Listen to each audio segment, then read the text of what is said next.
गुरु ब्रह्मा गुरु विष्णु गुरु देवो महेश्वर गुरु साक्षात् परब्रह्म तस्मै श्री गुरुवे நமஹ. மகர ராசி அன்பர்களுக்கு இந்த சனி பெயர்ச்சி எப்படி இருக்கும் என்று பார்ப்போம். மகர ராசி அன்பர்களுக்கு சனி ஜென்ம சனியாக வருகிறது. ஜென்ம சனி இருக்கிறவங்களுக்கு எப்பவுமே ஒரு மனக்குழப்பம் இருக்கும், மந்தத்தன்மை இருக்கும். எல்லா செயலையும் ரொம்ப செய்யணுமா வேணாமான்ற ரொம்ப நேரம் யோசனை பண்ணி தான் முடிவு எடுத்தாங்க. எதுலேயும் ஒரு சுறுசுறுப்பான ஒரு முடிவு எடுக்க முடியாது. அவங்களுக்கு தயக்கமாகவே இருக்கும்.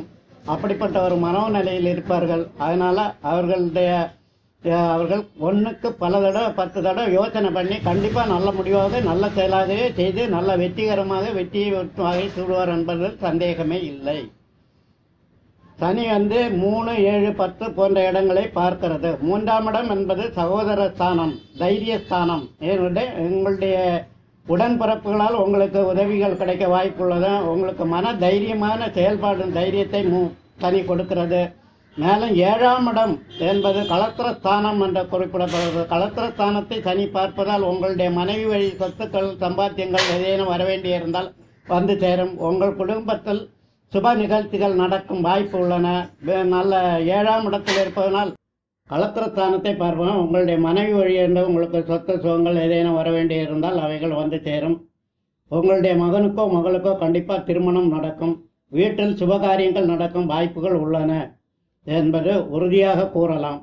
மேலும் 7ஆம் இடம் என்பது உங்களுடைய தொழிலில் பங்காளிகளாக இருப்பவர்கள் பார்ட்னர்ஷிப், புதியவர்களை மாற்றி புதியவர்களை ஏற்படுத்தி கொள்ளலாம். தொழில் வளர்ச்சி ஏற்படும். உங்களுக்கு செல்வாக்கு ஏற்படும். 4 பேர் மதிக்கக்கூடிய அளவில் உங்களுடைய வாழ்க்கை மாறிவிடும் என்பதில் எந்த விதமான சந்தேகமும் இல்லை. மேலும் உங்களுக்கு சனி 10ஆம் வீட்டை பார்க்கிறது. 10ஆம் வீட்டை பார்க்கறதுனால் தொழில் ஸ்தானத்தை பார்க்கறதுனால் தொழில் புதிதாக தொழில் கூடங்களை அமைத்துக் கொள்ளலாம். தடங்கள் பட்ட தொழிலை மீண்டும் ஆரம்பிக்கலாம். தொழிலாளர்களை ஏராளமாக வேலைக்கு வைத்துக் கொள்ளலாம். அப்படிப்பட்ட தொழில் மலர்ச்சி ஏற்பட்டு முன்னோக்கி செல்லும் வாய்ப்புகள் தாராளமாக உள்ளன. சூரியன் உங்களுடைய வீட்டுக்கு 8 சூரியனுடைய காலத்தில், சூரிய நட்சத்திரத்தில் சனி சஞ்சரிக்கும் காலங்களில் உங்களுக்கு பல்வேறு விதமான நன்மைகளும் அரசு உதவிகளும் கிடைக்கும் வாய்ப்பு உள்ளன. சனியை வழிபடுவதற்கான பரிகாரங்கள் ஏராளம் உள்ளன. அவைகளை என்று தங்களுடைய வசதிக்கேற்றமாறு தங்களுடைய வீட்டு பக்கத்தில் அமைந்துள்ள கோவில்களில் சென்று பரிகாரங்கள் செய்து விடுங்கள். இங்கே கொரோனா பீரியடாக இருப்பதால் நீங்கள் நீண்ட தூரம் சென்று காரில் சென்று கோவிலை தேடி பிடித்துதான் பரிகாரம் பண்ண வேண்டும் என்று நாங்கள் கூறவில்லை.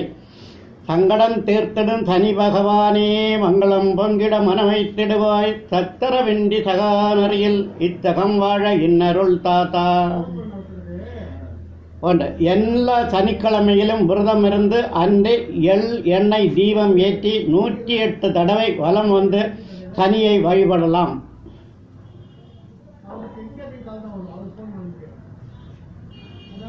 கருப்பு நிற எள் ஒரு 25 கிராம் அளவுக்கு எடுத்து ஒரு கருப்பு துணியில் மடித்து கட்டி அதை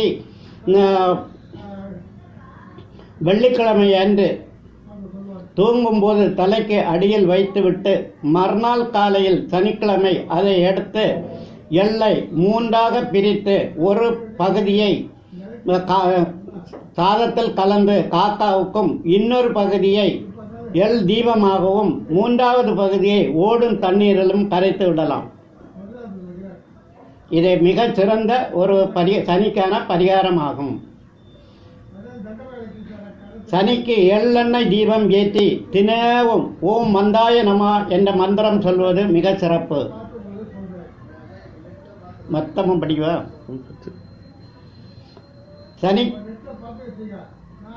சனிக்கு பச்சை அரிசி, சர்க்கரை, தேங்காய், நீல நிற பூக்கள், எள், அவல், பூசணிக்காய், கற்பூரம், சந்தனம், வெற்றிலைப்பாக்கு இவைகளை படைத்து பூஜித்து குவளை மலர் இவளை வைத்து பூஜித்து சனிக்கிழமைகளில் பூஜிப்பது மிக சிறப்பு. சனிக்கிழமை அல்லது பரிகார நபர்கள் பிறந்த நாளன்று ஆஞ்சநேயருக்கு வெற்றிலை மாலை அணிவித்து வெற்றிலை மாலை அல்லது துளசி மாலை அணிவித்து வழிபடுவது மிக சிறப்பாகும்.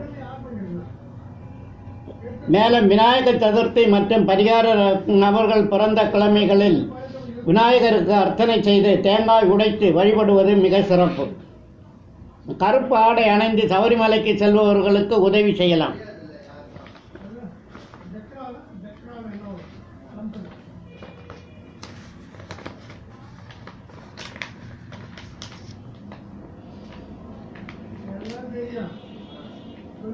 சனி தோஷம் உள்ளவர்கள் சிவ வழிபாடு ஓம் சிவாய நம என்று ஜெபித்து சிவராத்திரி என்று விரதம் இருப்பது நல்லது. தேங்காய் முடியில் எல் தீபம் ஏற்றி தலைக்கு மேலே 6 தடவை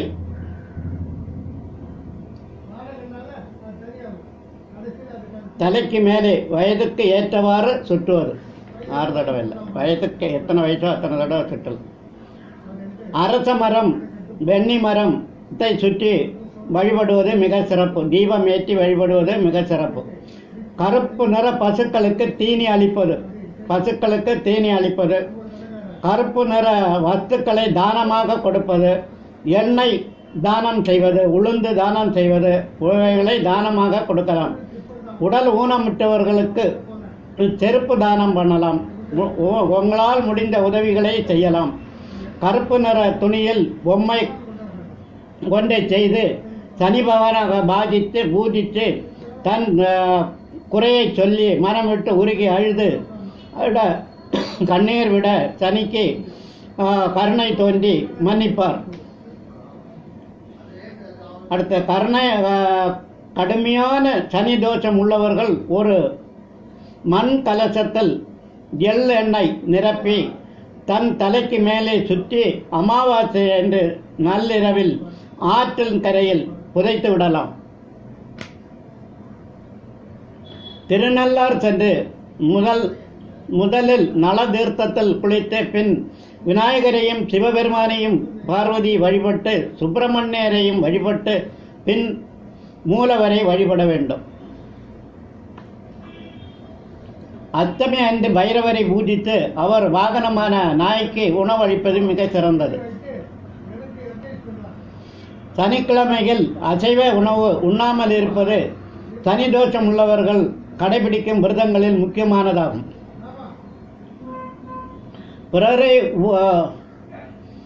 பிறர் உபயோகித்த பொருட்களை, செருப்பு, துணி போன்றவைகளை உபயோகிக்காமல், பழைய துணிகளை உபயோகிக்காமல் இருப்பது மிக நல்லது. சனியின் திருத்தலமாகிய திருநள்ளாறு, குஞ்சனூர், பொழிச்சலூர், சென்னை மேற்கு மாம்பலத்தில் உள்ள வட திருநள்ளாறு சனீஸ்வரன் கோவில் போன்றவர்களுக்கு சென்று வரலாம். சித்தர்களை வழிபட்டு, குறிப்பாக கபிலர் சித்தர், கரூர் சித்தர் போன்றவைகளை வழிபடுவது. சென்னையில் சித்தர் பீடம் சென்னை ராஜகீழ்ப்பாக்கத்தில் உள்ளது, மாடம்பாக்கம். அங்கே சென்று வழிபட்டு வரலாம். வீட்டிற்கு வெளியே போவோர் முதலில் தெற்கு பார்த்து சற்று தூரம் நடந்து விட்டு திரும்பி சுபகாரியங்களுக்கு செல்வது சனியினுடைய தோஷங்களில் நின்று விடுபடலாம். விபூதி மற்றும் சிவ சின்னங்களை அணிந்து தியானிப்பது, அடியார்களுக்கு உதவி செய்வது மிக மிக சிறப்பு. புற உயிரினங்களுக்கு உணவு அளிப்பது, தண்ணீர் வாழும் உயிரினங்களுக்கு மீன்களுக்கு தீனி அளிப்பது போன்றவை செய்வது நல்லது.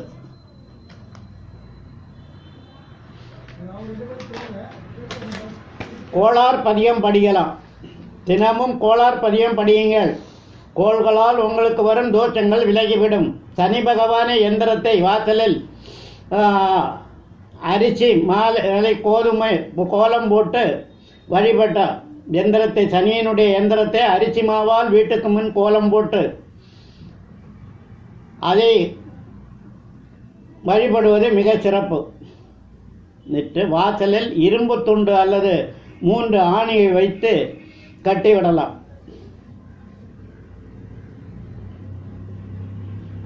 உபயோகித்த குதிரையினுடைய டாலம், குதிரை காலில் இருக்க குதிரையினுடைய டாலம், அதை எடுத்து கொண்டு வந்து கருப்பு துணியில் கட்டி வீட்டு வாசலில் கட்டி வைப்பது மிக சிறப்பு. சனி தோஷம் வராது.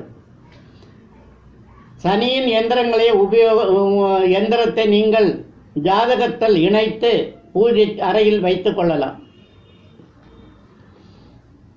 சனியால் கடுமையான தோஷம் பாதிப்பு உள்ளவர்கள் மணி மந்திர ஔஷத முறைப்படி உரிய பரிகாரங்களை நேயர்களுக்கு ஏற்ற மருந்துகளும் பயன்படுத்தி நிவாரணம் பெறலாம். தன்வந்திரி ஹோமம், கோ பூஜை, மிருத்யுஞ்ச ஹோமம் ஆகிய ஹோமங்களை செய்து பலன் அடையலாம். வயதான முதியோர்கள் மற்றும் கூலி தொழிலாளர்கள் உணவளிப்பது, அன்னதானம் செய்யலாம். வஸ்திரதானம், அன்னதானம் போன்றவைகளை செய்யலாம். படிக்கும் குழந்தைகளுக்கு புத்தகம் வாங்கி கொடுக்கலாம். ஏழை கர்ப்பிணி பெண்களுக்கு உதவலாம்.